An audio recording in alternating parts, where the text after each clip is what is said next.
ప్రగతి channel ప్రేక్షకులకు స్వాగతం.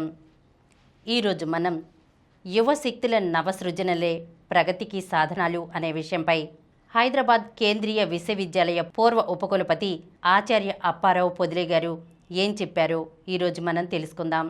ఉన్నత విద్యా సంస్థలు జాతి నిర్మాణంలో ముఖ్య పాత్ర పోషిస్తాయి. సామాజిక ఆర్థిక సాధికారతను సమకూర్చడంతో పాటు ప్రతిభావంతులను ఆర్థిక వ్యవస్థకు అందించి అంతర్జాతీయ మార్కెట్లో పోటీ పడగల నాణ్యమైన వస్తుసేవల ఉత్పత్తికి అవి తోడ్పడతాయి. కేవలం విద్యాబోధనకు పరిమితం కాకుండా పరిశోధన, అభివృద్ధి కార్యకలాపాలకు, నవీకరణ సాధనకు మూలకేంద్రాలుగా భాసిస్తాయి.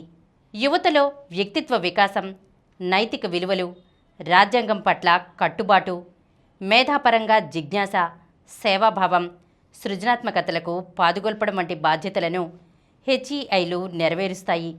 21వ శతాబ్దిలో రాణించడానికి కావలసిన శాస్త్ర సాంకేతిక పరిజ్ఞానాలను, భాషా నైపుణ్యాలను, కళలు, సామాజిక మానవ శాస్త్రాలను విద్యార్థులకు బోధిస్తాయి.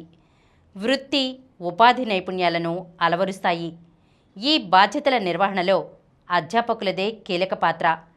కృత్రిమ మేధ, క్వాంటం కంప్యూటింగ్, రోబోటిక్స్ వంటి అత్యాధునిక రంగాలలో పైచేయి సాధించే నిపుణ మానవ వనరులను తయారు చేయడం అధ్యాపకుల విధి. దీన్ని సమర్థంగా నిర్వహించడానికి వారు ప్రపంచంలో శాస్త్ర సాంకేతిక పరిశోధనా రంగాల్లో ఎప్పటికప్పుడు వస్తున్న మార్పులను అందిపుచ్చుకోవాలి. తమ ఆలోచన విధానాన్ని, మనస్తత్వాన్ని ఆధునిక యుగానికి అనుగుణంగా మలచుకోవాలి. కాలంతో పాటు మారకపోతే సాధించేది ఏదీ ఉండదని తెలుసుకోవాలి. ఉన్నత విద్యాసంస్థలు, అధ్యాపకులు నిత్య నవోన్మేషంగా ఉండకపోతే జాతి సాధించేది ఏమీ ఉండదు. నవతరాన్ని 4వ పారిశ్రామిక విప్లవానికి సిద్ధం చేయాల్సిన గురుతర బాధ్యత ఉన్నత విద్యాసంస్థలపై ఉంది.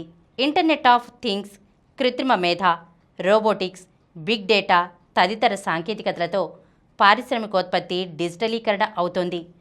త్వరలో క్వాంటం సాంకేతికత ఊపందుకోనుంది. కంప్యూటర్ సైన్స్, భౌతిక, గణిత శాస్త్రాలపై పట్టు సాధించిన వారే క్వాంటం యుగంలో రాణిస్తారు. అలాంటి విద్యార్థులను తయారు చేయడంలో హెచ్ఈఐల పాత్ర అంతా ఇంతా కాదు. క్వాంటం కంప్యూటర్లకు హార్డ్వేర్, అప్లికేషన్లను సిద్ధం చేయగల సత్తాను మన యువతరానికి అందించాలి. గడిచిన 50 ఏళ్లలో వచ్చిన మార్పులను, రాబోయే పరిణామాలను అధ్యాపకులు అందిపుచ్చుకోవాలి. ప్రస్తుతం మన యువ వ్యవస్థాపకులు ఈ-కామర్స్ వేదికలను నిర్మిస్తున్నారు. కొత్త కొత్త యాప్లను రూపొందిస్తున్నారు. 4వ పారిశ్రామిక యుగంలో రాణించాలంటే ఇంతటితో ఆగిపోకూడదు. నవకల్పనల్లో ప్రపంచంలో అగ్రగాములతో పోటీపడాలి. తర్వాత వారిని మించిపోవాలి.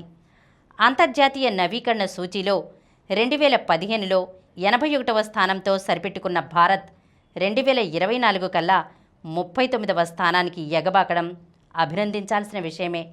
కానీ నవీకరణ సూచీలో 11వ స్థానంలో ఉన్న చైనా రేపో మాపో 10వ స్థానానికి అందుకోబోతున్నదని గ్రహిస్తే నవీకరణ శిఖరానికి మనం ఇంకా ఆమడ దూరంలోనే ఉన్నామని అర్థమవుతుంది.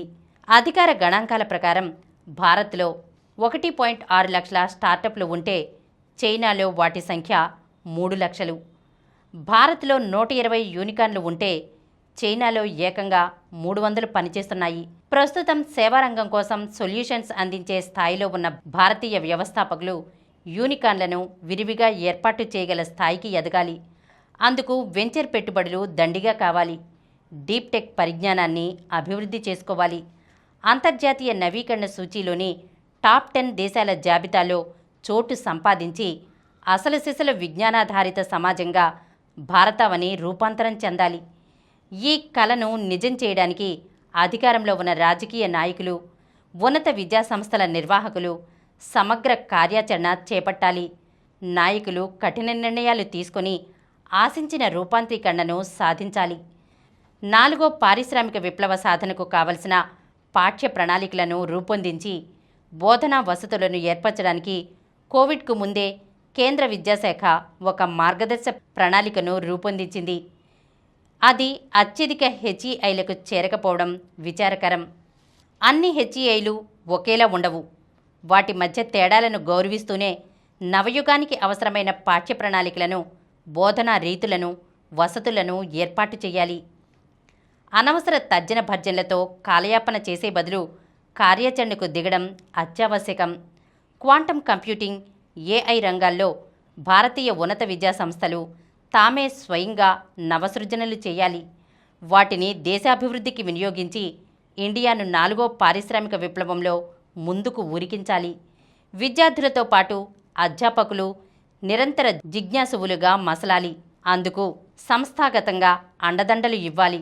ఉన్నత విద్యా సంస్థలకు విడివిడిగా పరిశోధనా బాధ్యతలు అప్పగించి తగు నిధులు, సౌకర్యాలు సమకూర్చాలి.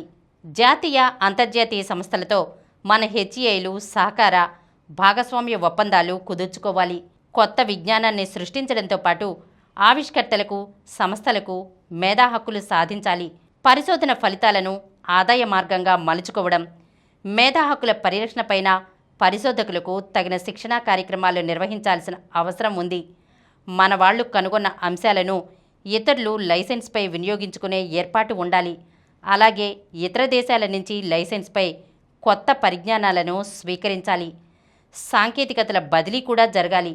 మొత్తం మీద మన ఉన్నత విద్యా సంస్థల్లో సృజనాత్మకత వెల్లివిరిసే వాతావరణాన్ని సృష్టించాలి. ఈరోజు మనం యువశక్తుల నవసృజనలే ప్రగతికి సాధనాలు అనే అంశం గురించి తెలుసుకున్నాం కదా. మరొక అంశంతో మళ్ళీ కలుద్దాం. ఈ కార్యక్రమం మీకు ఎంతో నచ్చింది కదా. ఇటువంటి మరిన్ని వీడియోల కోసం అనతి కాలంలోనే 20 కోట్లకు పైగా వ్యూస్ సాధించిన సమరం ఛానల్ సమర్పించు సమరం ప్రగతి ఛానల్కు సబ్స్క్రైబ్ చేయండి, లైక్ చేయండి, మీ ఫ్రెండ్స్కి షేర్ చేయండి. అలాగే ప్రక్కనున్న గంట సింబల్ని ప్రెస్ చేయడం మర్చిపోకండి.